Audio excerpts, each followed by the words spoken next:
Assalamualaikum warahmatullahi wabarakatuh. Pada kali ini saya akan menjelaskan mengenai jenis term dan logika falasi atau sesat pikir serta contohnya. Term dibagi menjadi beberapa jenis berdasarkan sifat dan fungsinya, yaitu term singular, term umum, dan term kolektif. Pertama-tama term singular merujuk pada suatu subjek tertentu yang unik, misalnya Jakarta ataupun Gubernur Pramono Anung. Bersifat spesifik dan tidak dapat diaplikasikan pada jenis entitas lain seperti yang dikatakan oleh Federati pada tahun 2021. Kemudian penggunaan term singular penting dalam pernyataan definitif seperti JIS terletak di Jakarta Utara.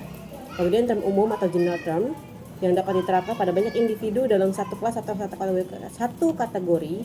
Contohnya adalah siswa ataupun guru yang merujuk pada suatu kelompok dengan karakteristik serupa tetapi mencakup banyak entitas seperti yang dikatakan oleh Saputra pada tahun 2022. Term ini sering digunakan dalam penalaran induktif, misalnya semua siswa harus belajar. Berbeda dengan term singular, term umum bersifat lebih luas dan memerlukan kuantifikasi untuk kejelasan maknanya. Dan terakhir, term kolektif. Term kolektif merujuk pada sekelompok entitas yang dipandang sebagai satu kesatuan, misalnya Tim Nasional Bulu Tangkis Indonesia atau DPR atau Dewan Permusyawaratan Rakyat.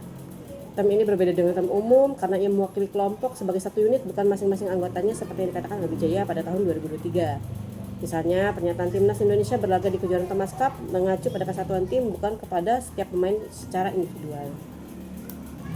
Kemudian, saya akan menjelaskan mengenai logika falasi. Logika falasi adalah kesalahan dalam penalaran yang membuat argumen menjadi tidak valid meskipun terlihat meyakinkan.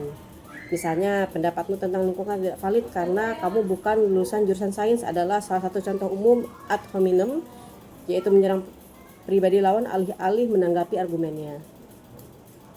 Kemudian strawman fallacy, yaitu menyederhanakan, mendistorsi argumen lawan untuk memudahkan penyerangan. Misalnya contohnya nih, ketika seseorang berargumen kita perlu mengurangi penggunaan sedotan, maka lawannya akan menyanggah dengan jadi kamu ingin kita kembali ke zaman batu tanpa teknologi modern. Fallacy ini berbahaya karena menciptakan persepsi yang salah tentang posisi lawan bicara. Dan terakhir adalah false cause atau post hoc ergo propter hoc, yaitu mengasumsikan hubungan sebab akibat hanya karena dua peristiwa terjadi berurutan. Misalnya, setiap kali saya memakai jas hujan, hujan turun. Jadi, jas hujan saya adalah penyebab hujan, seperti yang dikatakan oleh Wibowo pada tahun 2023. Kesalahan ini sering terjadi dalam analisis data dan kehidupan sehari-hari. Cara menghindarinya adalah, pertama kita perlu mengenali berbagai bentuk falasi, kemudian memeriksa premis dan kesimpulan apakah memiliki hubungan yang logis dan valid. Ketiga, berlatih berpikir objektif, dan keempat, menggunakan bukti dan data yang relevan untuk mendukung argumen.